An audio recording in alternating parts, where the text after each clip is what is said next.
Hello বন্ধুরা, সবাই কেমন আছেন? আশা করছি ভালো আছেন, ভালো থাকবেন। কুকিং উইথ সুনিতার চ্যানেলে আজকে ভেন্ডি ভাপা করব। এই যে এখানে ভেন্ডি, এখানে হলুদ সরষে, আর এখানে পোস্ত, আর এখানে কাঁচা লঙ্কা, এই দিয়ে আজকে ভেন্ডি ভাপা করব।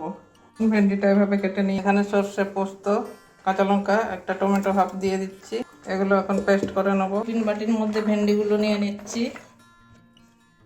পরিমাণ মতো নুন দিয়ে দিচ্ছি,